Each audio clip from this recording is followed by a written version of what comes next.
Hi everyone, it's Rachel here from Off-road.cc and welcome to the, I think, 4th or maybe 5th edition of 5 Cool Things. So we're in the, I think we're in the 4th week of lockdown, but I'm kind of losing track of time. If it's the 5th, bear with me. But anyway, we're back outside my house for another edition of 5 Cool Things. We have got 2 sets of knee pads this week, a brand new tool from Cushcore for getting those tyre inserts in and out of your rims, another helmet to join our helmet group test, and a pair of bibs with swap from Specialized. So let's get on and have a look at this.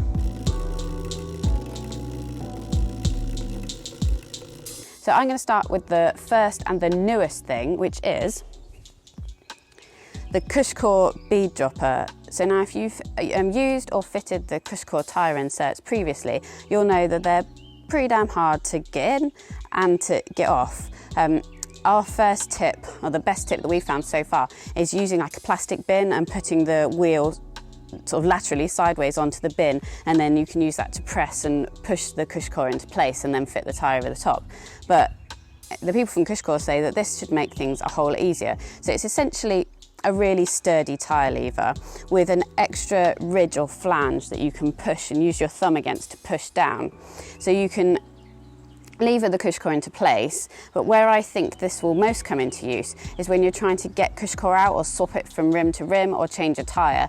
So this, with its flange, can be used to push the bead of the tyre into the rim, and so then you can get the Cushcore out more easily. Still going to be a super messy job, but this real sort of sturdy piece of kit should make it a lot easier. Those are going to be $19.99 and they're on sale now, so they were just released yesterday. Next up, we've got 2 sets of knee pads, so one from Leatt and one from Bliss. These are going into our knee pad group test. So these first ones from Leatt are the 3DF 6.0, so they're rather chunky knee pads. Interesting with these, they've got almost 2 portions. So inside is one layer, and then this outside other layer can slide over the top. That's interesting because it looks like your knee may stay fixed to the inside and the outside can move. So when you're pedaling, there's a lot less friction there. Elsewhere, they've got a mesh back, silicone around the top, and then a top Velcro strap to tighten those up and hold into place. There's also quite a lot of padding down the sides. So those look pretty protective. They're pretty bendy, well they are now that they've been sat here in the sun anyway, so once they're warm they're going to be pretty flexible. So protective but also good for pedaling, we're hoping. Those are 87 quid for a pair of Leatt 3DF 6.0s. Second set of knee pads are from Bliss. These have an insanely long name, and luckily they've written it on the side for me so I can remember what it is. These are the Bliss ARG vertical line, but I think if you Google these on the internet you need to add extended in there, so ARG vertical extended line knee pads. They are a one-piece, complete sort of lycra sleeve with a bit of mesh at the back. There's silicone at the top to hold them in place, and what looks like quite a long piece of lycra that extends above the knee pad, so that will bridge the gap between your shorts and the knee pad. Big thick Velcro strap around the top to hold them in place, and they're pretty flexible. Look like they're going to be pretty good for pedaling, and I always find things with the sleeve like this are really sort of easy to pedal in and not too obtrusive, so you don't really notice that they're there. These guys aren't cheap though. For a pair of these and their minimalist look, 95 quid. So it'd be good to see how those get on compared to something like the Alpine Stars Paragon Plus, which we looked at a couple of weeks ago. Pretty similar design, although without that Velcro top strap, but a lot less at 45 quid, so almost half the price. Fourth in line, one of the things I've been looking forward to test randomly is a pair of Specialized bib shorts with swat. So you might have seen these before. Some of the special bib shorts just have swat pockets down the side.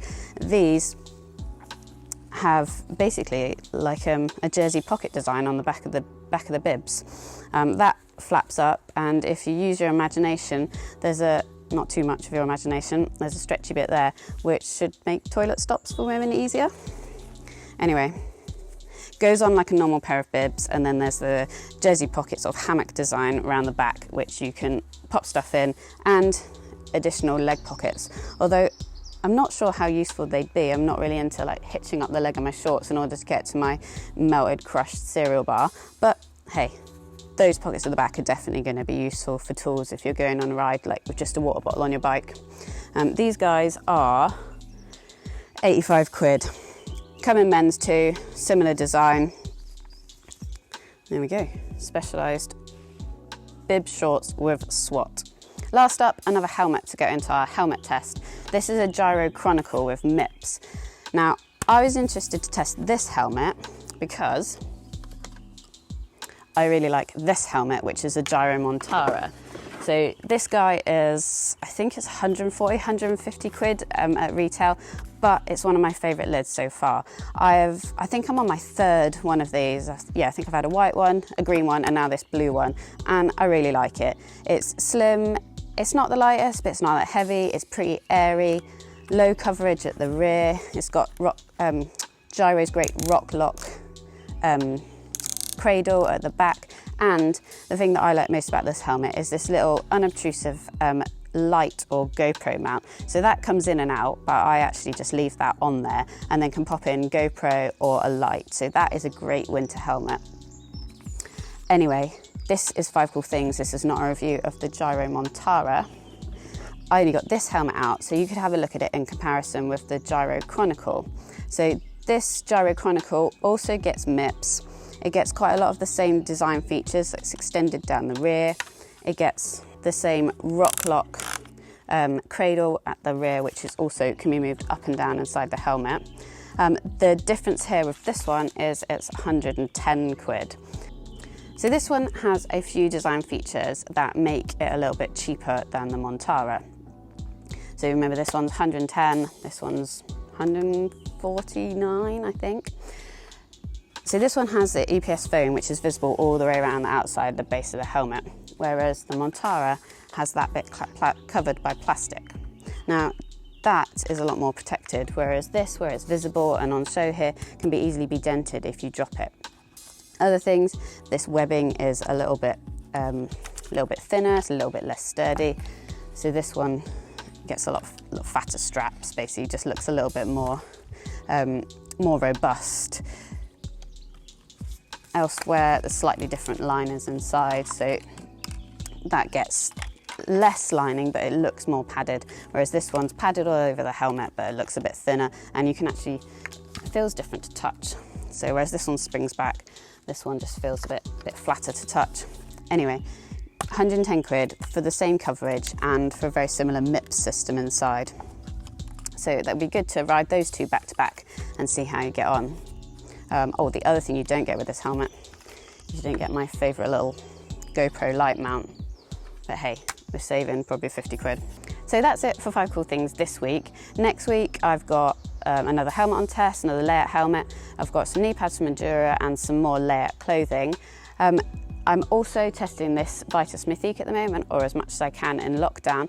And if you are interested to know more about this bike, which is just under 1,500 quid, you can hop back a couple of videos and find that on our YouTube site. There's also a first look on off.road.cc on the website.